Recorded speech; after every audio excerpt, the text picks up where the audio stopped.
Hello dear students, welcome back to my another video. So last की video में मैंने SN1 SN2 के बारे में बातें करी थी एंड इस वीडियो में मैं एक छोटा सा क्वेश्चन आपके सामने लेकर आया हूँ एंड दो कंपाउंड्स दिए हुए हैं एंड क्वेश्चन ये है कि क्या ये कंपाउंड जो दिया हुआ है ये SN1 रिएक्शन शो करेगा या नहीं। ठीक है, सो अगर मैं आपसे पूछूँ देन आपका ये क्या आंसर रहेगा इसको लेके। So obvious answer would be, आप सबसे पहले रिएक्टेंट को देखोगे एंड चूंकि आपका यहाँ पे फर्स्ट केस में रिएक्टेंट जो है वो क्या है 3 डिग्री है एंड सेकंड केस में भी क्या है 3 डिग्री है। सो 3 डिग्री है मतलब SN1 के होने के चांसेस हैं। एज वेल एज अगर आप न्यूक्लियोफाइल देखोगे देन वाटर है as a nucleophile and water as a solvent की तरह भी काम करता है, विच मीन्स यस खुले में हम बोल सकते हैं कि ये रिएक्शन जो है वो SN1 होगा इसके अंदर।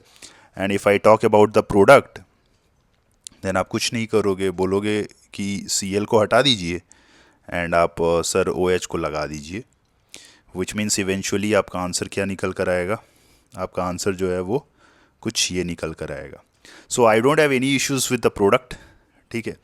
एंड मेरा सवाल ये है भी नहीं कि आपका फाइनल आंसर क्या होगा। मेरा जो सवाल है वो है कि फर्स्ट वाले केस के अंदर अगर रेट ऑफ रिएक्शन R1 है एंड सेकेंड वाले के अंदर रेट ऑफ रिएक्शन R2 है देन किसका रेट ज़्यादा होगा। So basically my question is to compare the rate of SN1 reaction in A and in B।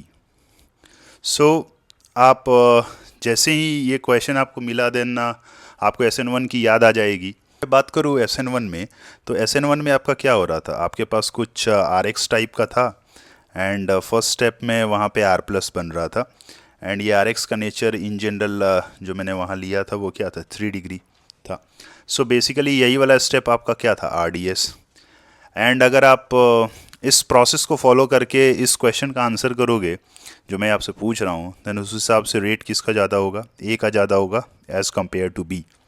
And the obvious choice of saying that is कि आप carbocation की stability check करोगे, जहाँ पे फर्स्ट केस में ये वाला आपको कार्बोकैटायन आएगा जो 9 अल्फ़ा हाइड्रोजन लेकर बैठा हुआ है, वेर एज B वाले केस के अंदर अगर मैं जाऊँ देन यहाँ पे आपको नंबर ऑफ़ अल्फ़ा हाइड्रोजन्स कितने देखने को मिलेंगे, आपको नंबर ऑफ़ अल्फ़ा हाइड्रोजन्स कुछ भी नहीं है, ठीक है। सो बेसिकली यहाँ पे 0 अल्फ़ा हाइड्रोजन है। सो हाइपर कॉन्जुगेशन के बिहाफ पे आप बोलोगे कि पहला वाला कार्बोकैटायन ज़्यादा स्टेबल है हैंस पहले वाली की रेट जो है वो ज़्यादा है, बट एक्चुअली इस केस के अंदर रेट जो है दूसरे वाले कंपाउंड का ज़्यादा होता है कंपेयर टू पहला वाला, बिकॉज कार्बोकैटायन की स्टेबिलिटी जो आप देख रहे हो ये जब बन रहा है तब आप देख रहे हो, बट सबसे पहले कार्बोकैटायन कितना फास्ट बन रहा है किस केस में वो चीज़ आपको देखना होगा, विच मीन्स आपको जो SN1 के बिहाफ पे जो एक और बातें मैंने बताई थी कि जो है आपका solvent plays a very important role as well as ये जो स्टेरिक क्राउडिंग है ये steric crowding becomes also a very important, which means B वाले के केस में अगर आप देखोगे देन क्राउडिंग यहाँ बहुत ज़्यादा है, तो क्राउडिंग ज़्यादा होने के कारण ईज ऑफ डिसोसिएशन बहुत ज़्यादा होगा